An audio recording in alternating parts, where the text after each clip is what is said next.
गुरु चरित्र का गायन श्री शिव महापुराण में किया गया है। आद्यंत मंगलम मजात समान भाव मार्यम तमीश मजरात्मदेवम पंचाननं प्रबल पंच विनोदशीलम संभावये मनसि संकरमं विकेशम। श्री शिव महापुराण में प्रथम संहिता विद्येश्वर संहिता है।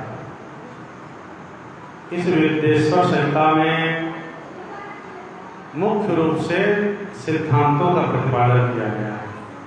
जो पुराण के मुख्य सिद्धांत हैं, जो नियम है, जो विधान है, इनका विस्तृत वर्णन विद्येश्वर संहिता में। और अन्यान्य जो कथा प्रसंग है, कथा का क्रम है, वो इसमें कम है। इसमें ज्ञान की चर्चा, सिद्धांत की चर्चा अधिक है। और भगवान शिव की वंदना करते हुए कहते हैं कि जो आदि में, अंत में और मध्य में जो मंगलमय है, जिनका आदि मंगलमय है, जिनका अंत मंगलमय है, तो उनका मध्य भी मंगलमय होता है। अर्थात जो आदि मध्य अंत तीनों में जो मंगलमय है, जो हमारे आत्मा के स्वरूप को प्रकाशित करने वाला है, जिनकी तुलना में संसार में कोई नहीं है, जिनके 5 मुख हैं और जो अनायास ही संसार की सृष्टि करना, पालन करना, संहार करना, अनुग्रह और तिरोधान, भगवान शाम सदाशिव के 5 मुख हैं। और 5 मुख से भगवान 5 कृत्यों का संपादन करते हैं। सृष्टि रचना, पालन, संहार, अनुग्रह और तिरोधान, ये 5 कृत्य भगवान शाम सदाशिव करते हैं। ऐसे जो अजर अमर अंबिकापति हैं, हम उनके चिंतन करते हैं, उनके शरण लेते हैं, उनको प्रणाम करते हैं। बोलो शाम सदाशिव भगवान की। तीर्थराज प्रयाग में जहाँ ब्रह्मद्रव गंगा और भगवान श्याम सुंदर श्री कृष्ण के प्रेम स्वरूपा, गंगा जी क्या है? ब्रह्मद्रव, साक्षात जो ब्रह्म तत्व हैं, वही द्रवीभूत होकर के जगत जननी माँ जगदम्बा गंगा के रूप में प्रवाहित। यमुना मैया क्या है? तो वेद वेदांत में परब्रह्म परमात्मा भगवान श्याम सुंदर श्री कृष्ण की प्रति जो भक्ति है, जो प्रेम तत्व है, वेद वेदांत में वर्णित परब्रह्म परमात्मा भगवान श्री कृष्ण के प्रति जो प्रेम का भाव है, तो साक्षात कृष्ण प्रेम ही जमुना महारानी बन करके बहता है। तो गंगा जी ब्रह्मद्रव हैं और जमुना जी भगवान श्याम सुंदर के प्रेममयी धारा है, साक्षात प्रेम स्वरूपा है। तो धर्म क्षेत्रे महाक्षेत्रे गंगा कालिंदी संगमे प्रयागे परमे पुण्ये ब्रह्मलोकस्य वर्त्मनि। धर्म का जो महान क्षेत्र है, जहाँ गंगा और यमुना का संगम है, ऐसे तीर्थराज प्रयाग में बहुत सारे संत महात्मा, वह जो तीर्थराज प्रयाग है वो ब्रह्मलोक का मार्ग है। वहाँ से ब्रह्मलोक जाया जाता है। जो वहाँ रहते हैं, साधन भजन करते हैं। ऐसे तीर्थराज प्रयाग में तेजस्वी संतगण महात्मा गण सुंदर ज्ञान यज्ञ का उन्होंने आयोजन किया। उनके इस ज्ञान यज्ञ का दर्शन करने के लिए सूत जी महाराज आए। सूत जी को आया हुआ देख करके बड़े प्रसन्न हुए और प्रसन्न होकर के उन्होंने उनका सम्मान किया, सत्कार किया और कहा कि हे सूत जी, जितनी आश्चर्यमयी कथा हैं उनके आप भंडार, आप समस्त पुराणों के जानकार हैं। व्यास जी से आपने विधिवत पुराण का अध्ययन किया है। और सुंदर आसन में सूत जी को बिठाया, बिठा करके ब्रह्मलोक के द्वार तीर्थराज प्रयाग में जो ज्ञान सत्र कर रहे थे, ऐसे शौनक आदि बहुत सारे महात्मागण, उन लोगों ने वर्तमान में कलिकाल में जो जनमानस की प्रवृत्ति है, उनका स्वभाव है, उनकी जो दशा है, दिशा है, उस पर चिंता प्रकट करते हैं। उन्होंने सूत जी से कहा कि इस कलयुग के आने पर कलयुगी जीव जो हैं वो पुण्य के कर्म से दूर हो गए, पापासक्त हो गए हैं, पाप कर्म कर रहे हैं, दुराचार कर रहे हैं और अपने सत्य सनातन धर्म से, वर्णाश्रम धर्म से विमुख हो गए हैं, सत्य से विमुख हो गए हैं। पर द्रव्याभिलाषिणा, कलिकाल के मनुष्य दूसरे के धन को हड़पना चाहते हैं, दूसरे के धन को प्राप्त कर लेना चाहते हैं, पाप में रत रहते हैं। पर स्त्री शक्त मनसा, पराई स्त्री में उनका मन लगा हुआ रहता है। पर हिंसा परायणा, दूसरों के हिंसा करने में, दूसरों को मारने में इनका ध्यान और मन लगा रहता है। नास्तिका पशुबुद्धया, कलिकाल के अधिकांश लोग नास्तिक हो गए हैं, उनकी बुद्धि पशुओं के समान हो गई है। मातृकृत द्वेषा, अपने माता पिता से द्वेष करने वाले हो गए हैं और स्त्रियों के काम किंकर बन करके अपने स्त्रियों के सेवा में ही लगे रहते। और समाज का वह वर्ग जो समाज को मार्गदर्शन देता है, जो समाज को सुंदर मार्गों में चलाता है, कहे जो ब्राह्मण हैं वो भी लोभ रूपी ग्रास के ग्रास बन जाएंगे कलिकाल में। वेदों को बेच करके अपनी जीविका चलाएंगे, वेद विक्रय जीविनः, और मोहित हो करके केवल जीविका के लिए ही विद्या का अभ्यास करेंगे। जिसमें उनको धन मिले, जिसमें उनका जीवन चले, वही विद्या का अभ्यास होगा। अन्य जो ज्ञान की विद्या है उनका अभ्यास ब्राह्मण भी नहीं करेंगे।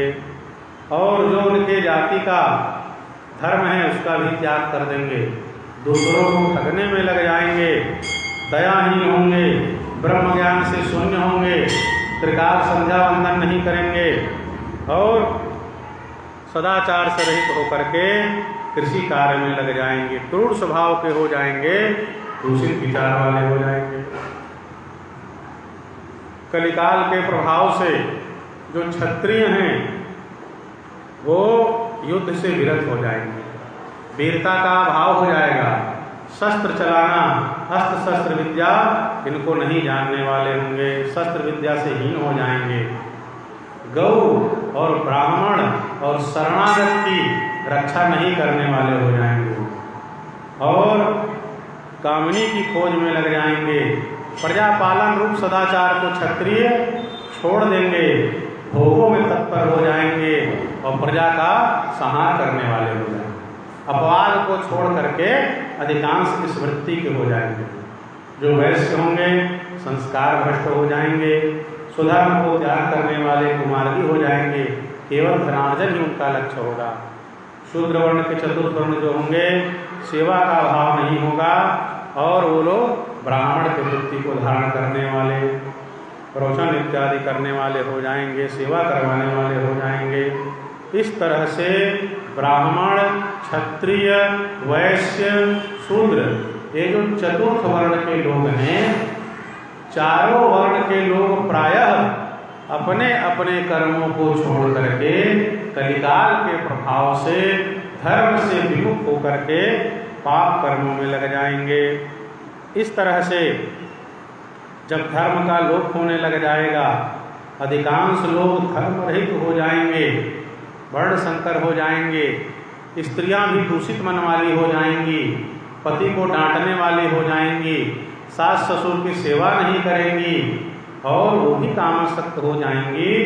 तो इस तरह से जब उनका आचरण मलिन हो जाएगा, मनोवृत्ति भी मलिन हो जाएगी, तो ऐसे लोग अधिकांश सब पाप कर्म में लग जाएंगे। वहाँ तीर्थराज प्रयाग में ज्ञान सत्र कर रहे महात्माओं ने, शौनक आदि महात्माओं ने सूत जी से कहा कि हे सूत जी, जब समाज इस तरह से पापासक्त हो जाएगा, अधिकांश लोग धर्म को छोड़ देंगे, पाप कर्म में लग जाएंगे, तो पाप कर्म के फलस्वरूप दुख होता है, सभी लोग दुखी और अशांत हो जाएंगे।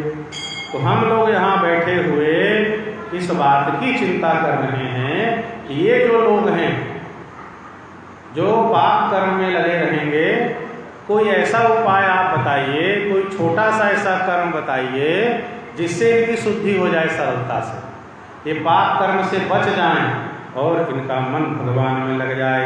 इस तरह से हे सूत जी, हमारा मन सदा इसी चिंता से व्याकुल रहता है। परोपकार सदसो नास्ति धर्मों पर खलु। हे सूत जी, परोपकार से बढ़ करके कोई दूसरा धर्म नहीं है, इसलिए हमारा मन इस चिंता में व्याकुल है। इस कलिकाल में पापासक्त जो लोग हैं, पाप से मुक्त कैसे हो जाएं, विकारों से कैसे बच जाएं, और छोटा सा सरल ऐसा कोई लघु उपाय हो जो उनके पापों को नष्ट कर दे, ऐसा आप कुछ उपाय बताइए, क्योंकि आप जो हैं समस्त सिद्धांतों के जानकार हैं। तो शौनक आदि महर्षियों ने सूत जी से कहा, वह छोटा लघु उपाय बताइए जिससे लोग पाप मुक्त हो जाएं और पाप मुक्त हो करके उनका मन भगवान के चरणों में लग जाए। आप सभी सिद्धांतों के ज्ञाता हैं। इस तरह से जब सुंदर चर्चा करने लगे, तब फिर सूत जी महाराज उनको सुंदर उपायों का वर्णन करते हैं। आइए सुंदर एक भजन सुनते हैं। भजन सुन करके फिर सूत जी ने जो मंगलमय उपाय बताया है, उस उपाय की चर्चा करेंगे। बोलो शाम सदा शिव भगवान की, श्री शिव महापुराण की।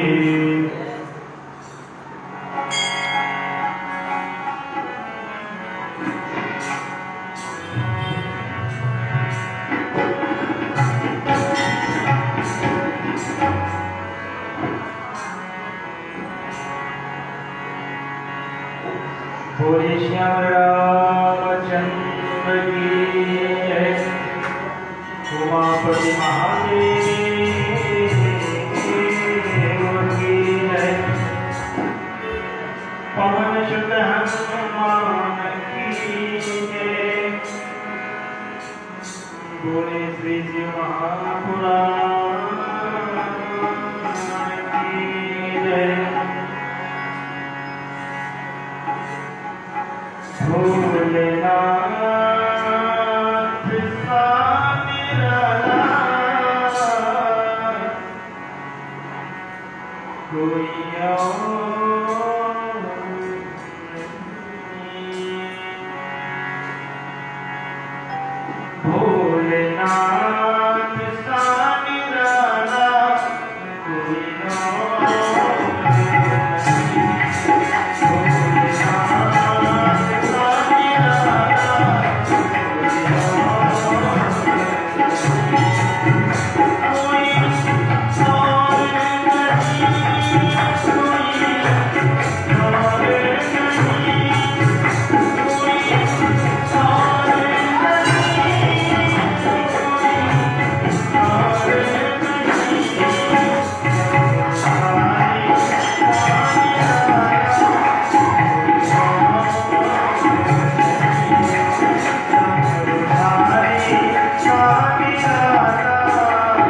तीर्थराज प्रयाग में ज्ञान यज्ञ कर रहे शौनक आदि महात्माओं ने कलिकाल के पाप परायण पापासक्त मनुष्यों की ओर से चिंता करते हुए जब ये पूछा कि अधिकांश कलिकाल के लोग जब पाप कर्म में लग जाएंगे उनका कल्याण कैसे होगा, उनका जीवन विकार रहित कैसे होगा, उनके जीवन में भगवान की भक्ति और विवेक इत्यादि की प्राप्ति कैसे होगी। इस प्रश्न को सुनकर के सूत जी ने प्रशंसा की।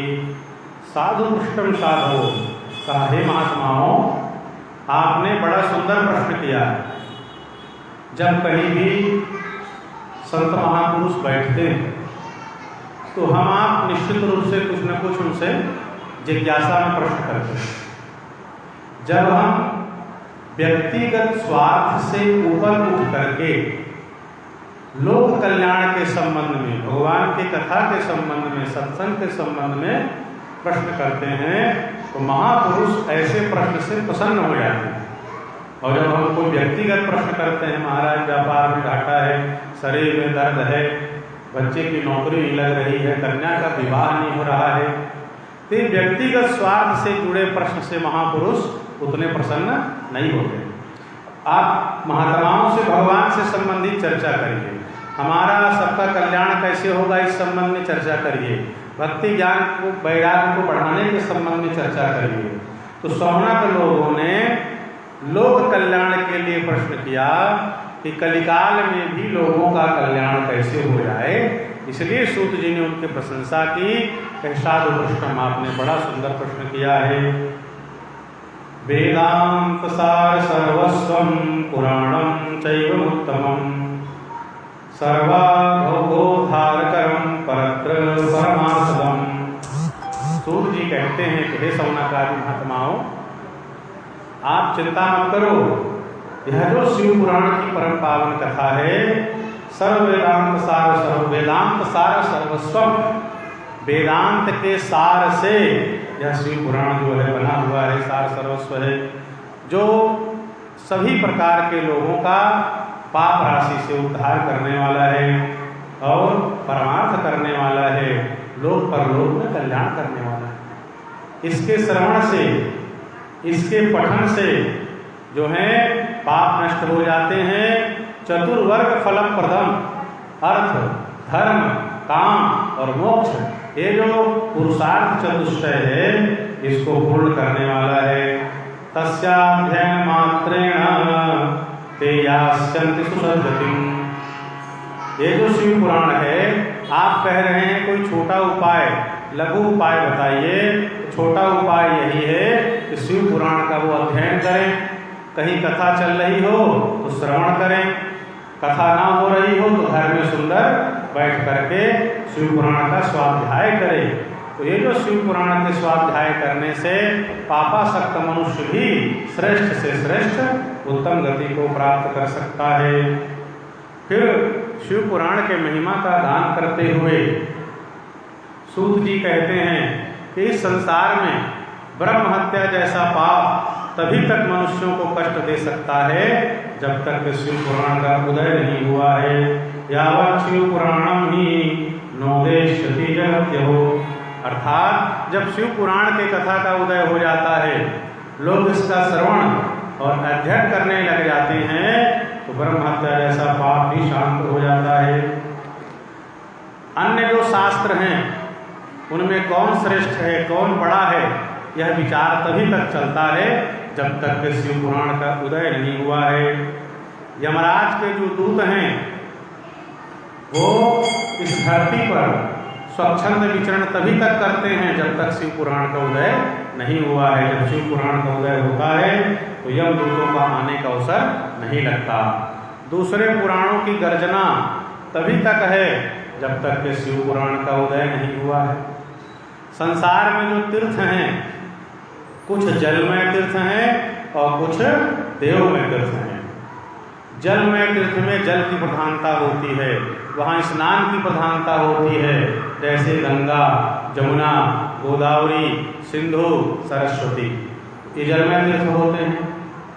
कुछ देवमय तीर्थ होते हैं। देवमय तीर्थ में दर्शन की प्रधानता। आप जगन्नाथ धाम जाएंगे, भगवान जगन्नाथ महाप्रभु के दर्शन की प्रधानता है। द्वारका धाम जाएंगे तो वहाँ द्वारकाधीश भगवान के दर्शन, बद्रीनाथ जी में बद्री विशाल का दर्शन, केदार जी में भगवान केदारेश्वर का दर्शन। तो कुछ तीर्थ ऐसे हैं जो देवमय तीर्थ हैं, जहाँ देवताओं के दर्शन की प्रधानता है। तो तीर्थों में भी आपस में चर्चा चलती है कि कौन तीर्थ बड़ा है, उससे बड़ा कौन है, कौन छोटा है। कहा ये तीर्थों का भी जो विवाद है तभी तक रहेगा जब तक शिव पुराण के कथा का उदय नहीं हुआ है। शिव पुराण के कथा के उदय होते ही समस्त तीर्थों में स्नान का जब फल होता है, धामों में भगवान के दर्शन का जो फल होता है, वो सब के सब शिव पुराण के श्रवण से प्राप्त हो जाता है। इस धरती में बहुत सारे क्षेत्र हैं, ऐसे क्षेत्र हैं जहाँ जाकर के निवास करने से पुण्य मिलता है। किन्हीं क्षेत्र में निवास करने से ब्रह्मलोक की प्राप्ति, कहीं विष्णु लोक की प्राप्ति, कहीं शिवलोक की प्राप्ति, कहीं इंद्रलोक की प्राप्ति, कहीं क्षेत्र में रहने से स्वर्ग इत्यादि की प्राप्ति। आगे जब हम विद्येश्वर संहिता के प्रसंग में आगे चलेंगे, उन तीर्थों का, नदियों का सब नाम है और किस किस मुहूर्त में स्नान करने पर किस लोक और धाम की प्राप्ति होती है, इसका विस्तार से वर्णन लगभग 12वें, 13वें, 14वें अध्याय में विस्तार से वर्णन किया गया है, जहाँ ये बताया जाएगा। तो कहा तीर्थों की भी चर्चा तभी तक है जब तक शिव पुराण के कथा नहीं उदय नहीं हुआ है। सभी पीठ, सभी क्षेत्र का भी विवाद तभी तक है जब तक शिव पुराण की कथा हमने श्रवण नहीं की है। उसी तरह से दान इत्यादि कर्म, अन्य जो कर्म हैं, कर्मों की भी चर्चा तभी तक है जब तक हमने शिव पुराण के कथा का श्रवण नहीं किया है। यह जो शिव पुराण है, इसका कीर्तन करने से, इसका श्रवण करने से वास्तव में जो फल होता है, फलम वक्तुम न शक्नोमि, कहते हैं इसके फल का पूरा पूरा वर्णन करने में कहे हम समर्थ नहीं हैं। यह परम पावन जो शिव पुराण है, एतत् शिव पुराणम ही श्लोकम श्लोकार्धमेव च यह पठेत भक्ति संयुक्त स पापान् मुच्यते क्षणात्। इस मंगल में शिव पुराण के कोई एक श्लोक को पढ़ ले या आधा श्लोक को पाठ कर ले, वह तत्काल पापों से मुक्त हो जाता है। जो शिव पुराण का यथाशक्ति पाठ करता है, जो नित्य पाठ करता है, अध्ययन करता है, वह जीवन मुक्त कहा जाता है। जो शिव पुराण की सदा पूजा करता है, जिसके घर में शिव पुराण विराजमान है, वो प्रतिदिन अश्वमेध इत्यादि यज्ञ के फल को प्राप्त करता है। यह जो शिव पुराण है, इसकी तुलना किसी भी कर्म, किसी भी क्षेत्र, किसी भी तीर्थ इत्यादि से नहीं हो सकती। यह पुराण सर्वश्रेष्ठ पुराण है। फिर कहा कि जो शिव पुराण को प्रणाम करते हैं, नमस्कार करते हैं, उसको समस्त देवताओं के पूजन का फल मिल जाता है। तो 35 कोटि देवी देवता हैं, सबका पूजन अलग अलग करेंगे तो बहुत सारा समय चाहिए और बहुत सारा धन चाहिए। तो जो शिव पुराण को प्रेम से प्रणाम कर लेता है पास आकर के, उसको सभी देवताओं के पूजन का फल प्राप्त हो जाता है। बोलिए श्री शिव महापुराण की। चतुर्दशी तिथि के दिन जो उपवास करता है, उपवास करके शिव भक्तों के मध्य में इस शिव पुराण का पाठ करता है, वह श्रेष्ठ पुरुष है। और जितने अक्षर का वो पाठ करता, चतुर्दशी तिथि को जितने अक्षर का शिव महापुराण का वो पाठ करेगा, उतने गायत्री के पुरस्चरण का फल, एक एक अक्षर के पाठ में गायत्री पुरस्चरण का फल उसको प्राप्त हो जाता है और अभीष्ट सुखों की भी प्राप्ति होती है। प्रत्यक्षरम तु गायत्री पुरस्चर्या फलम लभेत। गायत्री पुरस्चरण का फल और सुखों को भोग करके सुंदर निर्वाण मोक्ष को प्राप्त करता है।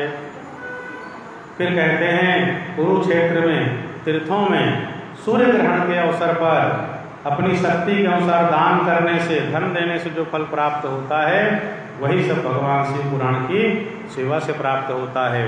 जो व्यक्ति दिन रात शिव पुराण के गान में, इसके पाठ करने में, स्वाध्याय में लगा रहता है, वह इतना श्री संपन्न हो जाता है कि देवता उनकी प्रतीक्षा करते हैं कि हमको कुछ कहे तो हम इसके आदेश का पालन करें। शिव पुराण का पाठ करते समय जो हम कर्म करते हैं, दान का, पुण्य का, भगवान के सेवा का, उसका फल करोड़ों गुना बढ़ जाता है।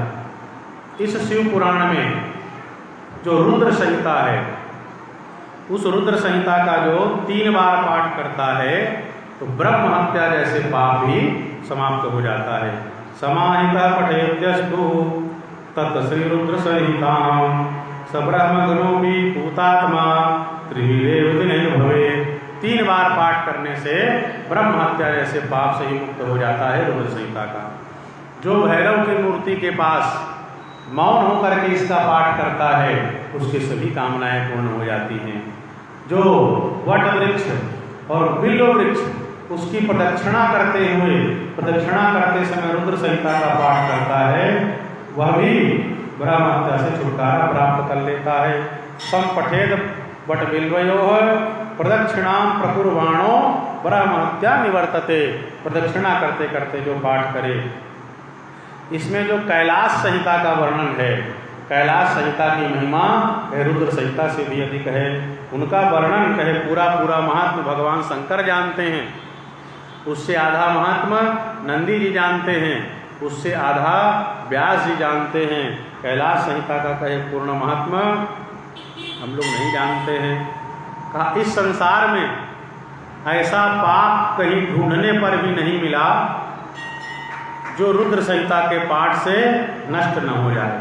उपनिषद रूपी सागर का मंथन करने से इस रुद्र संहिता रूपी अमृत को भगवान शंकर ने पाया है, जिसे उन्होंने कार्तिकेय जी को दिया है। महीने भर इसका पाठ करने वाला समस्त पापों से मुक्त होता है। दुष्प्रतिग्रह जो गलत दान ले लेते हैं, उदान जो ले लेते हैं, उसकी भी शांति, और अभक्ष भोजन करने के पाप का नाश, और दुराला जो अमंगल चर्चा लोग करते हैं, ये सारा पाप भी एक बार रुद्र संहिता के पाठ करने से हो जाता है। जो भगवान शिव के मंदिर में, बेल के वन में इस संहिता का पाठ करता है, बेल के वन में या शिव के मंदिर में रुद्र संहिता का कहे, उसके जो पुण्य होता है उसके फल का वर्णन नहीं किया जा सकता। जो श्राद्ध के समय, अपने पितरों के श्राद्ध के समय ब्राह्मणों को भोजन कराते हुए इस संहिता का पाठ करता है, उसके सभी पितर भगवान शिव के परम पद को प्राप्त कर लेते हैं। चतुर्दशी तिथि के दिन निराहार रह करके बेल वृक्ष के नीचे में इस संहिता का जो पाठ करता है वो साक्षात भगवान शिव के समान हो जाता है, और देवताओं के द्वारा भी सुंदर उसकी पूजा होती है। यह जो शिव पुराण है उसे वेद के तुल्य माना गया है, और भगवान शिव ने स्वयं इसका निर्माण किया है। पुराणम वेद संहितम निर्मितम तच्छिवे नैव। भगवान शिव जी ने स्वयं इस शिव महापुराण की रचना की है। अभी जो शिव पुराण का हम वाचन कर रहे हैं, इसमें 7 संहिता है। इसके पहले शिव पुराण में 12 संहिता थी। पहला विद्येश्वर संहिता, दूसरा रुद्र संहिता, तीसरा विनायक संहिता, चौथा उमा संहिता, 5वां मातृ संहिता, 6वां एकादश रुद्र संहिता, 7वां कैलाश संहिता, 8वां सतरुद्र संहिता, और 9वां कोटि रुद्र संहिता, 10वां सहस्त्र कोटि रुद्र संहिता, 11वां वायवी संहिता और 12वां धर्म संहिता। व्यास जी के संक्षेप करने से पूर्व इसमें 12 संहिताएं थी, और इसकी श्लोक संख्या विद्येश्वर संहिता में 10,000 श्लोक, रुद्र संहिता, विनायक संहिता, उमा संहिता और मातृ संहिता, इन सब में 8,000 श्लोक हैं।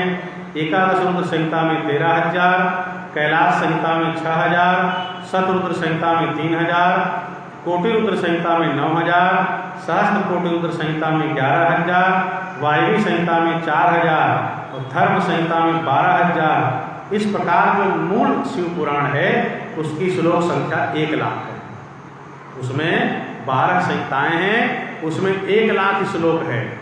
तब फिर व्यास जी ने देखा कि यह जो कलिकाल आ रहा है, इस कलिकाल में लोगों की बुद्धि इतनी प्रखर नहीं रहेगी। मंदा सुमंतमतयो, लोगों की बुद्धि भूलने वाली हो जाएगी। घर से 5-7 सामान बोल करके भेजते हैं, और जा करके व्यक्ति सामान लेके आता है, 2-4 को भूल जाता है। कहे पूरा सामान कैसे नहीं आया? अरे क्या करे, भूल गए। बोलो सांब सदाशिव भगवान की।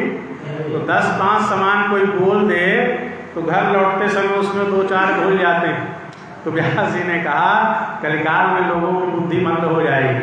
पहले जब स्वाध्याय होता था गुरुकुल में, उस समय पेन और कलम नहीं रहता था। गुरु पढ़ाते थे, शिष्य उसको सुन करके धारण कर लेते थे, पूरे मंत्र यथावत याद रहते थे, इसलिए श्रुति कहते थे। सुन करके धारण कर लेते थे। ऐसी विलक्षण प्रतिभा पहले थी। तो हमारे पुराणों का विस्तार भी बड़ा विस्तृत रहता था, लोग ग्रहण भी कर लेते थे और गुरु शिष्य परंपरा से वह ज्ञान आगे की ओर चलता था। पर कलिकाल का जब प्रभाव आया कि लोग इतना पढ़ नहीं सकेंगे, धारण नहीं कर सकेंगे, याद नहीं कर सकेंगे, तब संक्षेप किया गया।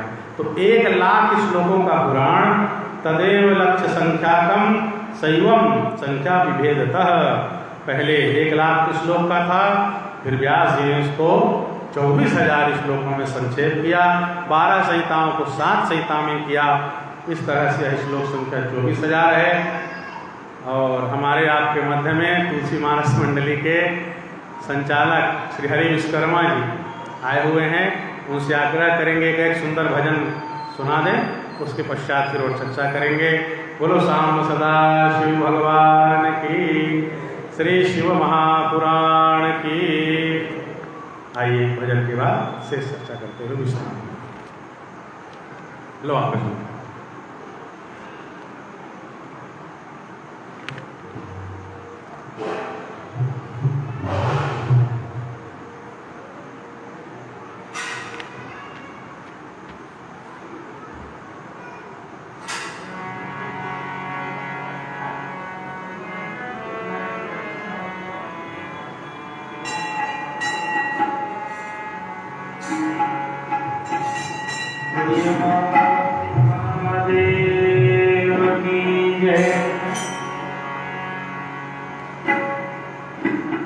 कैसे ढूंढूं मैं भोले पता तुका, कैसे ढूंढूं मैं भोले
शिव पुराण के मूल स्वरूप का वर्णन करते हैं कि पहले 1,00,000 श्लोकों में था, फिर व्यास जी ने 24,000 श्लोकों में संक्षेप किया। आगे वर्णन करते हुए कहते हैं कि हमारे जो पुराण हैं, पहले उनकी श्लोक संख्या 100 करोड़ थी। 100 करोड़ श्लोकों में एक ही पुराण ग्रंथ पहले था, शतकोटि प्रमाणम ही। 100 करोड़ श्लोकों का केवल एक पुराण था पहले। उनके भी विस्तार को देख करके फिर व्यास जी ने 18 भागों में उसका विभाजन किया, 18 पुराण के रूप में। श्लोकों को संक्षेप करके 4 श्लोक किया गया। चतुर्लक्षेण संक्षिप्ते कृते द्वैपायनादिभिः। द्वैपायन जी ने 100 करोड़ को 4 लाख में संक्षेप किया और पुराणों को 18 पुराण के रूप में व्यास जी ने विभाजित किया। प्रोक्तम शिव पुराणम ही 24 सहस्रकम श्लोकानाम संख्या 7 सहितम ब्रह्म संहितम। यह शिव पुराण 24,000 श्लोकों का 7 संहिताओं में है। पहले 12 संहिता थी, अब जिनका हम श्रवण स्वाध्याय करते हैं इसमें 7 संहिता है। पहली विद्येश्वर संहिता, दूसरी रुद्र संहिता, तीसरी शतरुद्र संहिता, चौथी कोटिरुद्र संहिता, 5वीं उमा संहिता, 6वीं कैलाश संहिता और 7वीं वायवी संहिता।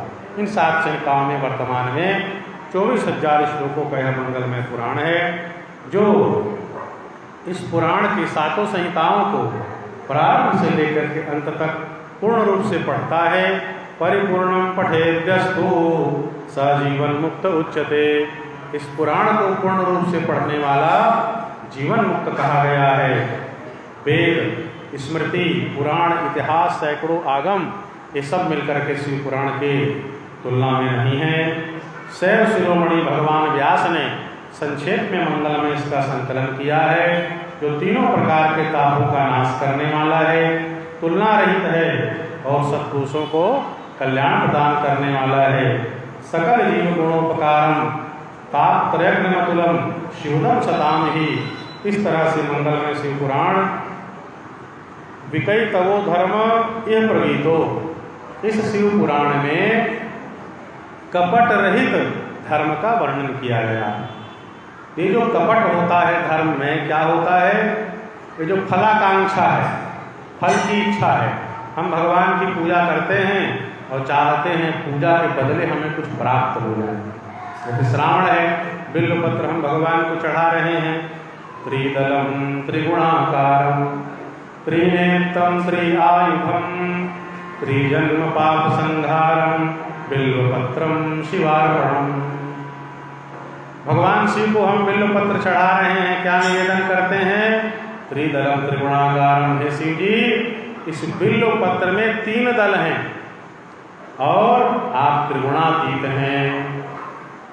अब हम आपको महाराज 3 दलों वाला बिल्वपत्र चढ़ा रहे हैं, बिल्वपत्र दे रहे हैं। आपको क्या करना है? त्रिजन्म पाप संहारम। 3 दलों का बेलपत्ता चढ़ा रहे हैं महाराज, हमारे कम से कम 3 जन्मों के पाप को नष्ट कर देना। और भगवान शिव जी प्रेम से कर देते हैं।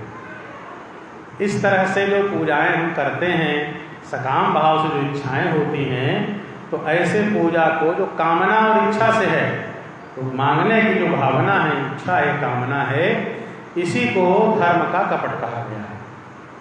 फलाकांक्षा, ईर्ष्या से रहित और त्रिवर्ग की प्राप्ति कराने का यह मंगलमय हमारा आपका साधन है। यह पुराण समस्त पुराणों में श्रेष्ठ है।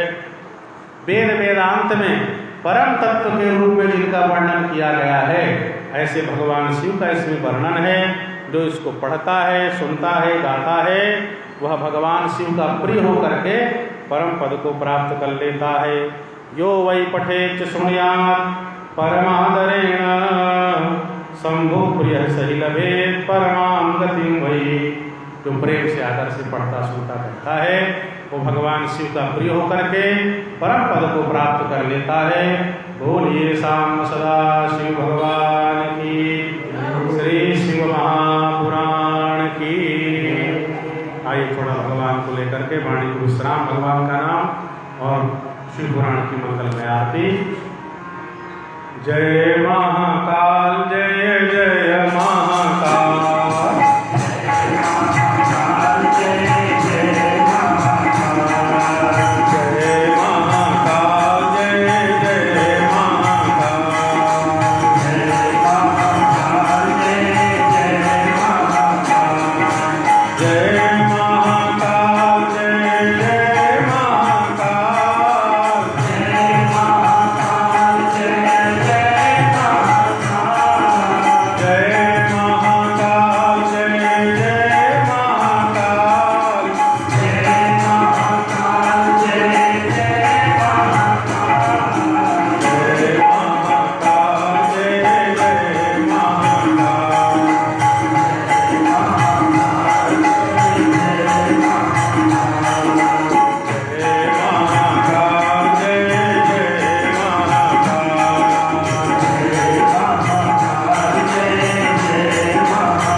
उमापति महादेव की जय, श्री शिव महापुराण की जय।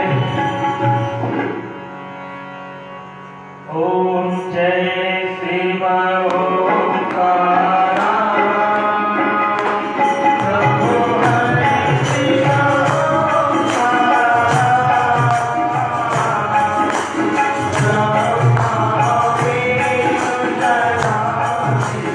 Thank you.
कर्पूरगौरं करुणावतारं संसारसारं दुर्गेन्द्रहारं सदा वसन्तं विजयानन्दं भवं भवानी सहितं नमामि भवं भवानी सहितं नमामि दीपं दर्शयामि